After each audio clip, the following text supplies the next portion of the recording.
नमस्कार दोस्तों, world war 2 इंसानों के इतिहास में सबसे खूंखार वॉर रही है। कितने ही बड़े बड़े शहर तहस नहस हो गए पूरी तरीके से। London, Tokyo, Hamburg, Berlin. आज के दिन ऑलमोस्ट सारे जियोपॉलिटिकल इवेंट्स और इंटरनेशनल रिलेशंस को ट्रेस बैक किया जा सकता है इस एक वॉर से। वर्ल्ड वॉर 2 के छोटे मोटे किस्से तो मैंने आपको कई सुनाए हैं दोस्तों अपने पुराने वीडियोस में, लेकिन आज के वीडियो में आइए इसे गहराई से समझते हैं, स्टार्टिंग से लेकर एंड तक एग्जैक्टली क्या हुआ था, क्यों हुआ था और उसका क्या इम्पैक्ट पड़ा। ये है वर्ल्ड वॉर 2 की पूरी कहानी। It is difficult to track down one single event that sparked the conflict, for ultimately it was a series of events that conspired together to eventually light the flame of war. The world's most hated treaty, the Treaty of Versailles, thus starting World War II in 1939. The whole world. कहानी की शुरुआत करते हैं साल 1919 से। ये वो साल था जिस साल वर्ल्ड वॉर 1 खत्म हुई और एक फेमस पीस ट्रीटी साइन करी गई जिसे कहा जाता है द ट्रीटी ऑफ वर्साई। इस ट्रीटी में एक बड़ा इंपॉर्टेंट क्लॉज था आर्टिकल 231, जिसमें लिखा गया था कि वर्ल्ड वॉर 1 से जितना भी नुकसान हुआ था उस सारे नुकसान की रिस्पॉन्सिबिलिटी जर्मनी देश की थी।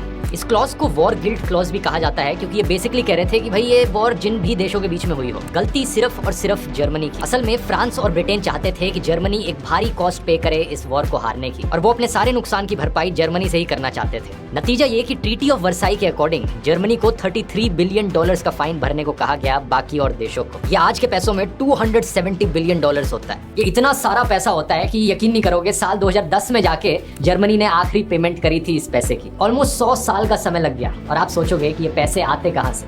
ऑब्वियसली देश से आते, जनता से आते। इस पैसे की पहली पेमेंट करी जाती है जर्मनी के द्वारा साल 1921 में, और तुरंत बाद जर्मनी में भयंकर तरीके से हाइपर इन्फ्लेशन देखने को मिलती है।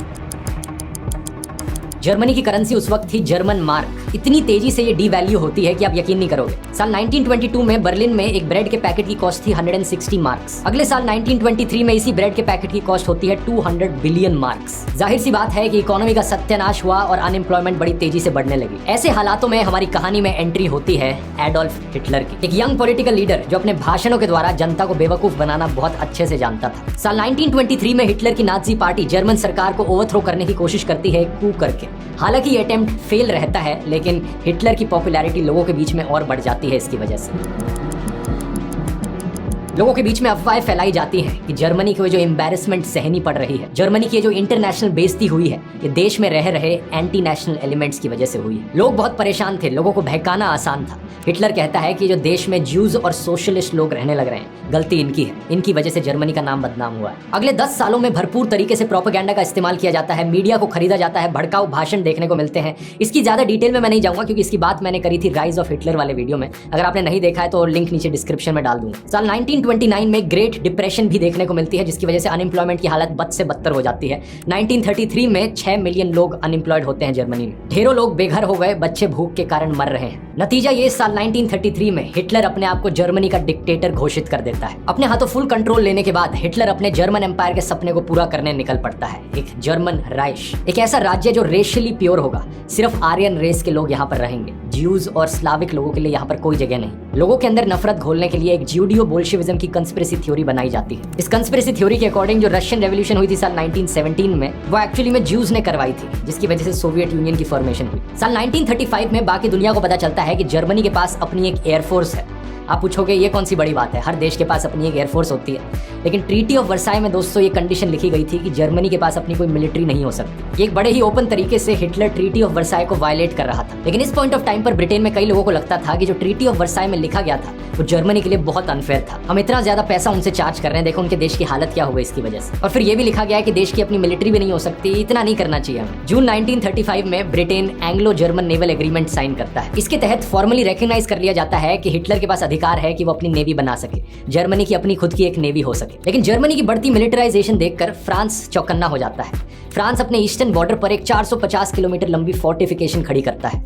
इसे नाम दिया जाता है दी मैगिनॉट लाइन। साल 1938 हिटलर को जब लगता है कि उसकी मिलिट्री प्रिपेयर्ड हो चुकी है, वो अपनी पहली नजर डालता है बगल के ऑस्ट्रिया देश पर। ऑस्ट्रिया का देश हिटलर के लिए मस्ट हैव देश था। वो चाहता था कि सारे जर्मन स्पीकिंग देश एक ही देश बनकर रहे। असली मकसद यहाँ पर सिर्फ यही नहीं था कि और देशों पर कब्जा किया जाए अपनी प्राइड के लिए, बल्कि ये भी था था कि बाकी देशों के रिसोर्सेज यूज किए जाएं अपने देश को आगे बढ़ाने के लिए। जिन लोगों को हिटलर रेशियली सुपीरियर मानता था, अपने आर्यन रेस के लोग, उन्हें वो लेबेंसराउम देना चाहता था, लिविंग स्पेस देना चाहता था, ताकि वो लोग खुलकर रह सके। फरवरी 1938 में हिटलर ऑस्ट्रियन चांसलर कर्ट शूशनिक से मिलता है। जबरदस्ती करके एक एग्रीमेंट साइन करवाई जाती है। इस एग्रीमेंट के तहत हिटलर प्रो नाजी लोगों को ऑस्ट्रियन सरकार में जगह देता है। ऑस्ट्रियन सरकार को इन्फिल्ट्रेट किया जाता है अपने बंदे अपॉइंट करके। फॉर एग्जाम्पल डॉक्टर हांस फिशबर्ग, इन्हें नया फाइनेंस मिनिस्टर बनाया जाना था ऑस्ट्रिया का। ये एक नाजी थे और बाकी सारे जेल में रखे गए नाजीज को ये जेल से रिहा करते हैं। एक महीने के अंदर अंदर चीजें आउट ऑफ कंट्रोल चली जाती हैं। ऑस्ट्रियन चांसलर को लगता है अगर हमें सही में इन्फिल्ट्रेशन को रोकना होगा तो क्यों ना जनता से ही पूछ लिया जाए, क्या ऑस्ट्रिया इंडिपेंडेंट कंट्री रहना चाहता है या फिर नाजी के साथ मिलकर एक देश हो जाए। एक नेशनल वोट करा जाए इस चीज को लेकर। जैसे ही ये नेशनल वोट की खबर पता चलती है हिटलर को, हिटलर तुरंत अपनी आर्मी को ले जाकर मार्च कर देता है ऑस्ट्रिया के अंदर। वियना शहर के अंदर जर्मन मिलिट्री घुसती है। ऑस्ट्रियन चांसलर कोई खून खराबा नहीं चाहते थे, वो अपनी सीट से रिजाइन कर देते हैं। हिटलर अपनी प्रोपेगेंडा मिनिस्ट्री के थ्रू फर्जी खबरें फैलाता है कि वियना में राइट्स होने लग रहे हैं, दंगे हो रहे हैं और कम्युनिस्ट लोग इन दंगों के पीछे रिस्पॉन्सिबल हैं। इसलिए ऑस्ट्रिया की सरकार ने हमारी आर्मी को बुलाया है ताकि हम देश की रक्षा कर सके। अगले ही दिन ऑस्ट्रियन पार्लियामेंट को डिसॉल्व कर दिया जाता है और ऑस्ट्रिया एक इंडिपेंडेंट कंट्री नहीं रहता। बिना किसी खून खराबे के ये इन्वेजन सक्सेसफुल रहता है। इसके पीछे एक बड़ा कारण ये था कि इस वक्त ऑस्ट्रिया में बहुत से ऐसे लोग थे जो हिटलर के फेवर में थे एक्चुअली में, क्योंकि वो भी प्रोपेगेंडा का शिकार बने हुए थे। उन्हें लगता था कि हिटलर का इन्वेजन एक अच्छी चीज है, देश सुपर पावर बन जाएगा इस तरीके से। ऑस्ट्रिया पर कब्जा जमाने के बाद हिटलर की नजर जाती है अगले देश पर, चेकोस्लोवाकिया। अब चेकोस्लोवाकिया के बॉर्डर पर एक रीजन था सुडेटनलैंड करके। यहाँ जो रहने वाले लोग थे उनमें से करीब 30 लाख लोग जर्मन्स थे। हिटलर इस पॉइंट को एज एन एक्सक्यूज यूज करता है, ये कहते हुए कि ये वाला जो रीजन है ये तो फॉर श्योर हमारा होना चाहिए क्योंकि यहाँ पर जर्मन्स रहते हैं। यहाँ पर एंट्री होती है हमारी कहानी में British prime minister Neville Chamberlain की। ये किसी भी हालत में एक और वॉर नहीं चाहते थे। इन्हें लगता था कि चलो हिटलर जो मांग रहा है उसे दे देते हैं तो शांत बैठे रहेगा, वॉर नहीं होगी। इसी रीजन से सितंबर 1938 में एक म्यूनिक एग्रीमेंट साइन करी जाती है। The settlement of the Czechoslovakian problem, which has now been achieved, is, in my view, only the prelude to a larger settlement in which all Europe may find peace. इसके तहत ये जो Sudetenland का reason था ये Germany को दे दिया जाए, लेकिन दूसरी तरफ से हिटलर प्रॉमिस करे कि कोई वॉर नहीं होगी यहाँ। हिटलर खुशी खुशी चेकोस्लोवाकिया के इस टुकड़े को अपने पास ले लेता है, लेकिन एक साल भी नहीं लगता इस म्यूनिक एग्रीमेंट को तोड़ने में। मार्च 1939 हिटलर अपनी आर्मी को ले जाकर बचे हुए चेकोस्लोवाकिया को इन्वेड करता है। पहली बार यहाँ पर थोड़ी लड़ाई होती है, लेकिन बड़ी ही आसानी से जर्मन आर्मी इसे जीत जाती है और देश को 2 में स्प्लिट कर दिया जाता है। एक जर्मन टेरिटरी में इंक्लूड कर लिया जाता है एक हिस्सा देश का, और दूसरा एक नाजी क्लाइंट स्टेट बनाई जाती है, एक पपिट सरकार बनाई जाती है स्लोवाक रिपब्लिक नाम से। ब्रिटिश प्राइम मिनिस्टर चेम्बरलेन को बहुत क्रिटिसिज्म झेलना पड़ता है इसकी वजह से। विंस्टन चर्चिल ने बड़े फेमसली कहा था इस पॉइंट ऑफ टाइम पर, you were given the choice between war and dishonour, you chose dishonour and you will have war. Hitler की नजर अब अगले देश पर पड़ती है जो कि है पोलैंड का देश। पोलैंड पर कब्जा जमाने के लिए हिटलर बड़ी चालाकी से सोवियत यूनियन के साथ एक नॉन एग्रेशन पैक्ट साइन करता है साल 1939 में। ऊपर से देखकर लगेगा कि हिटलर तो सोवियत यूनियन और कम्युनिस्ट से नफरत करता था, ये कैसे कर लिया? इसके पीछे सिर्फ कारण था पोलैंड को इन्वेड करना। सोवियत यूनियन भी पोलैंड का हिस्सा चाहता था, तो इस सिचुएशन में दोनों देशों के इंटरेस्ट एक दूसरे से मिलते थे। 1 सितंबर 1939 करीब 10 लाख जर्मन ट्रूप्स पोलैंड की तरफ चलने लगते हैं। ये प्लान कर रहे हैं कि नॉर्थ और साउथ दोनों से हमला किया जाएगा। इस समय पर बाकी देश देखकर हैरान रह जाते हैं। यूके और फ्रांस को लगता है ये तो अब हद पार हो रही है, अगर इसी तरीके से हिटलर एक के बाद एक देश पर कब्जा करता गया तो अगला नंबर हमारा भी आएगा, दुनिया का क्या होगा, हम और टॉलरेट नहीं कर सकते। यूके एक अल्टीमेटम देता है हिटलर को, पोलैंड पर इन्वेजन किया तो यहाँ पर हम वॉर डिक्लेयर कर देंगे जर्मनी के अगेंस्ट। हिटलर इस अल्टीमेटम को इग्नोर कर देता है, जिसके चलते यूके ऑफिशियली डिक्लेयर कर देता है जर्मनी के अगेंस्ट वॉर। इसके बाद France, Australia, New Zealand, south Africa और कनाडा भी वॉर डिक्लेयर कर देते हैं जर्मनी पर। यूके के प्रधानमंत्री नेविल चेम्बरलेन अनाउंसमेंट में ब्रॉडकास्ट करते हैं रेडियो पर, A state of war would exist between us. I have to tell you now that no such undertaking has been received and that consequently this country is at war with Germany. लेकिन ये जो point of time था दोस्तों, यहाँ पर world war 2 actually में शुरू नहीं हुई थी। इस पीरियड को फोनी वॉर करके पुकारा जाता है। फोनी वॉर मतलब ऐसे ही झूठ मूठ की वॉर। कहने के लिए इन सारे देशों ने जर्मनी पर वॉर डिक्लेयर कर दी थी, लेकिन इनमें से किसी भी देश ने पोलैंड को मिलिट्री सपोर्ट नहीं दिया। और पोलैंड की अपनी आर्मी बहुत ही ओल्ड फैशन थी, ये अभी भी घोड़ों का इस्तेमाल करते थे अपनी आर्मी में। जर्मनी की मिलिट्री स्ट्रैटेजीज के सामने ये बिल्कुल भी नहीं टिक पाए, और ना ही ब्रिटेन ना ही फ्रांस इन्हें बचाने आ पाए। करीब 13 लाख लोग पोलैंड की तरफ से मोबिलाइज हुए थे, लेकिन एक हफ्ता भी नहीं लगा जर्मन आर्मी को इन्हें हराने में। 8 सितंबर 1939 जर्मन ट्रूप्स पोलैंड पर कब्जा जमा लेते हैं। यहाँ मेंशन करना बनता है दोस्तों हिटलर की रेवोल्यूशनरी वॉरफेयर स्ट्रैटेजी के बारे में, जिसे ब्लिट्जक्रीग कहा जाता था।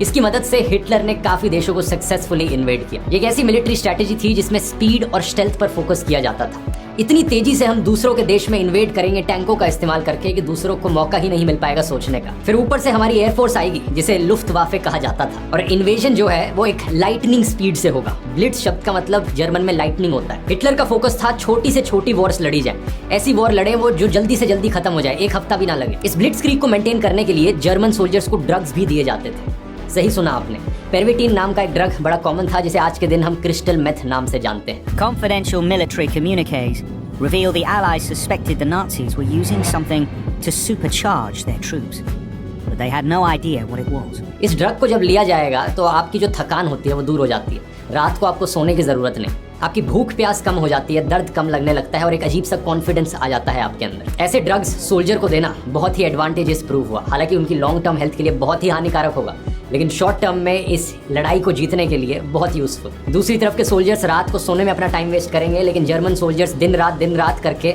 2-3 दिन में ही काम निपटा सकते हैं। आगे आप कहानी में देखोगे कि ब्लिट्जक्रीग की मिलिट्री स्ट्रेटेजी कितनी सक्सेसफुल प्रूव होती है जर्मनी के लिए। पोलैंड पर वापस आए तो पोलैंड को ना सिर्फ हिटलर के द्वारा इन्वेड किया जाता है, बल्कि दूसरी तरफ से सोवियत यूनियन भी इन्वेड करता है। हार के बाद पोलैंड का 2 में पार्टीशन कर दिया जाता है। आधा हिस्सा नाज़ी जर्मनी के पास गया, बाकी आधा सोवियत के पास। सोवियत अपना लॉजिक देता है कि रशियन रेवोल्यूशन से पहले ये एरिया जो था वो एक्चुअली में सोवियत का ही था, इसलिए वो उसे डिजर्व करते हैं। लेकिन सोवियत के पर्सपेक्टिव से एक और देश था जो 1917 से पहले रशियन एम्पायर का हिस्सा था। ये देश था फिनलैंड। स्टालिन को डर था कि जर्मनी अब फिनलैंड को इन्वेड करेगा, और स्टालिन हिटलर पर इतना ट्रस्ट नहीं करता था। सबसे बड़ी प्रॉब्लम इस चीज में ये होती कि लेनिनग्राड शहर जहां स्टालिन रहता था वो सिर्फ 50 किलोमीटर दूर था फिनिश बॉर्डर से। अगर फिनलैंड को एक्चुअली में नाज़ी जर्मनी के द्वारा ऑक्यूपाई कर लिया जाता तो बहुत पास आ जाते स्टालिन के घर के। इसलिए इससे पहले वेट किया जाए कि हिटलर आके फिनलैंड पर कब्जा जमाए अपना, सोवियत यूनियन फिनलैंड को कहता है कि मुझे अपनी टेरिटरी दे दो। फिनलैंड ऑब्वियसली मना कर देता है और सोवियत फिर मिलिट्री एक्शन लॉन्च करता है फिनलैंड के अगेंस्ट नवंबर 1939। ये वाली लड़ाई भी बड़ी इम्बैलेंस्ड लड़ाई थी। सोवियत यूनियन की आर्मी कहीं ज्यादा बड़ी थी फिनलैंड के कंपैरिजन में, उनकी इक्विपमेंट भी बहुत बेहतर थी, लेकिन 2 महीने से ज्यादा तक ये लड़ाई चलती है और सोवियत ज्यादा आगे नहीं बढ़ पाती। फाइनली मार्च 1940 में ये बैटल खत्म होती है और एक मॉस्को पीस ट्रीटी साइन करी जाती है, जिसके तहत फिनलैंड 11% अपनी जमीन सोवियत यूनियन को दे देता है अपनी तरफ की। इस बीच हिटलर की नजर एक्चुअली में फिनलैंड पर नहीं थी, बल्कि नॉर्वे और डेनमार्क पर थी। अप्रैल 1940 में हिटलर अपने प्लान्स प्रिपेयर करता है कि कैसे नॉर्वे और डेनमार्क को कंट्रोल में लिया जाएगा। 9 अप्रैल 1940 हिटलर अपनी ब्लिट्जक्रीग स्ट्रेटेजी का इस्तेमाल करता है नॉर्वे और डेनमार्क के देश में इन्वेड करने के लिए। ये लड़ाई भी ज्यादा दिन नहीं चलती, दोनों बहुत छोटे से देश है, कहां से कम्पीट कर पाएंगे जर्मन आर्मी के अगेंस्ट। नॉर्वेजियन सरकार अपनी जान बचाकर भाग निकलती है लंदन की ओर, और लंदन में जाकर एक गवर्नमेंट इन एग्जाइल बनाई जाती है। हिटलर नॉर्वे में अपनी एक पपिट प्रो नाजी सरकार खड़ी कर देता है। ब्रिटेन के प्रधानमंत्री नेविल चैम्बरलेन अपने फेलियर को स्वीकार करते हैं, फेलियर की वो अपने आसपास के इतने सारे देशों को बचा नहीं पाए नाजी इन्वेजन से। इसी के चलते 10 मई 1940 को वो अपना इस्तीफा दे देते हैं प्रधानमंत्री की पोजीशन से। I sought an audience of the King this evening and tendered to him my resignation, which His Majesty has been pleased to accept. His Majesty has now entrusted to my friend and colleague, Mr. Winston Churchill, the task of forming a new administration on a national basis. प्रधानमंत्री की कुर्सी पर बैठने की responsibility अब मिलती है the infamous Winston Churchill को। सेम दिन 10 मई को हिटलर एक हमला लॉन्च करता है फ्रांस, बेल्जियम, नेदरलैंड्स और लक्समबर्ग के देशों के खिलाफ। ये एक ऑल आउट वॉर का ऐलान था। सबको दिख रहा था कि हिटलर अब रुकने वाला नहीं है। मैंने वीडियो के शुरू में बताया था कि कैसे फ्रांस ने अपनी एक मैगिनॉट लाइन बनाई थी। उन्हें पहले से ही डर था कि हिटलर कहीं उनके देश पर हमला ना कर दे, तो उन्होंने बॉर्डर पर दीवार बनानी शुरू कर दी थी। अब इस दीवार के पास फ्रेंच ट्रूप्स जाकर खड़े हो जाते हैं अपने देश को बचाने के लिए। That the fate of Holland and Belgium, like that of Poland, Czechoslovakia and Austria, will be decided by the victory of the British Empire. Belgium और लक्समबर्ग के बॉर्डर्स पर एलाइड फोर्सेस खड़ी हैं इन देशों को बचाने के लिए। हिटलर अपनी ट्रेडमार्क ब्लिट्जक्रीग स्ट्रेटेजी का इस्तेमाल करता है। 1000 से ज्यादा फाइटर बॉम्बर एयरप्लेन्स, जमीन पर करीब 30 लाख लोग जर्मन आर्मी के पास थे ऑफेंस के लिए। इस लड़ाई को कहा जाता है battle of France. German troops को 3 ग्रुप्स में डिवाइड किया जाता है, ए, बी और सी। ग्रुप बी का काम था कि वो नेदरलैंड्स में हमला बोले और फिर बेल्जियम में जाकर एलाइड फोर्सेस के साथ लड़े। ग्रुप सी का काम था कि वो मैगिनॉट लाइन पर जाकर हमला बोले। और आप पूछोगे ग्रुप ए का प्लान क्या था? ग्रुप ए एक्चुअली में मास्टर प्लान था। ग्रुप सी का जो हमला था मैगिनॉट लाइन पर, वो सिर्फ एक डिस्ट्रैक्शन था ताकि ग्रुप ए छुपके से अपना मास्टर प्लान कर सके। फ्रांस के अंदर एंटर करना आर्डेनिस फॉरेस्ट के थ्रू। ये फॉरेस्ट एक बड़ा जंगल था जिसे फ्रांस के मिलिट्री एक्सपर्ट्स मानते थे कि एक बड़ी फोर्ट्रेस की तरह है। जर्मन आर्मी कभी भी इस जंगल के थ्रू नहीं आएगी क्योंकि आना बहुत मुश्किल होगा। उन्होंने बिल्कुल भी एक्सपेक्ट नहीं किया था कि जर्मन आर्मी एक्जैक्टली इसी फॉरेस्ट के थ्रू आएगी। 40,000 से ज्यादा मिलिट्री व्हीकल्स का इस्तेमाल करके ग्रुप ए इस फॉरेस्ट के थ्रू घुसता है। 15 मई 1940 को ये सेडान को कैप्चर कर लेते हैं और नॉर्थ में ट्रैवल करते हैं। जो ब्रिटिश आर्मी और और फ्रेंच आर्मी के सोल्जर्स एक्चुअली में बेल्जियम में लड़ रहे थे ग्रुप बी के साथ। उन्हें बड़ा झटका लगता है देखकर कि अचानक से यहाँ पर इतनी बड़ी फोर्स उनके पीछे से आ गई है। इन सोल्जर्स को 3 दिशाओं से घेर लिया जाता है नाजी आर्मी के द्वारा। भागने का सिर्फ एक ही रास्ता बचता है, समुद्र की ओर, डनकर्क के पोर्ट के पास, और वहीं से ही ये भागने का प्लान बनाते हैं। डनकर्क में जो होता है ये वर्ल्ड वॉर 2 की कहानी में एक ऐतिहासिक मोड़ था। बात क्या थी कि करीब 4 लाख एलाइड ट्रूप्स डनकर्क के बीचेस पर फंसे हुए थे। एलाइड शब्द का जब मैं इस्तेमाल कर रहा हूँ, इसका बेसिकली मतलब है ब्रिटिश और फ्रेंच आर्मी। जो देश हिटलर के खिलाफ फाइट कर रहे थे उनके ग्रुप को, उनके कोलिशन को एलाइज कहा जाता है, और जो लोग हिटलर के साथ फाइट कर रहे थे उन्हें एक्सिस पावर्स कहा जाता है। तो इन एलाइड सोल्जर्स को टाइम पर बचाना बहुत जरूरी था, क्योंकि बड़ी तेजी से नाजी की आर्मी वहां पर आगे बढ़ रही थी। इनके पास बचने का कोई रास्ता नहीं था, समुद्र के थ्रू ही इवैक्यूएट कर सकते थे। अगर टाइम पर नहीं किया तो 4 लाख ट्रूप्स यहाँ पर मारे जाएंगे। बहुत बड़ा झटका लगेगा ब्रिटेन और फ्रांस को, शायद वो अपने देश भी हमेशा के लिए खो दे। विंस्टन चर्चिल एक प्लान बनाते हैं इन सोल्जर्स को इवैक्यूएट करने का। 26 मई 1940 को ऑपरेशन डायनेमो लॉन्च किया जाता है। मिलिट्री हिस्ट्री के इतिहास में आज तक का सबसे बड़ा इवैक्यूएशन। जमीन पर जर्मन आर्मी ऑलमोस्ट बीच तक पहुंच चुकी थी, ट्रूप्स पर फायर करने लग रही थी। आसमान में जर्मन एयरफोर्स बीच पर हमला कर रही थी। क्रिस्टोफर नोलन की एक बड़ी ऐतिहासिक फिल्म है डनकर्क नाम से, जो यहाँ हुई घटनाओं को बड़े ही अच्छे तरीके से दर्शाती है। इस फिल्म में 3 जगहों पे फोकस किया जाता है इवैक्यूएशन की। पहला, ब्रिटिश रॉयल एयरफोर्स का काउंटर अटैक। जो ब्रिटिश जहाज यहाँ बचाने आ रहे हैं एलाइड सोल्जर्स को, ब्रिटिश एयरफोर्स उन्हें कवर दे, उन्हें प्रोटेक्ट करे। दूसरा, इंग्लिश चैनल में मौजूद कुछ प्राइवेट फिशिंग बोट्स हैं। ये आम सिविलियन लोग हैं जो इवैक्यूएशंस में मदद करने निकल पड़ते हैं। और तीसरा, डनकर्क के बीच पर जो कहानी चल रही है, लोग अपने आप को बचाने की कोशिश कर रहे हैं, एक दूसरे की मदद कर रहे हैं।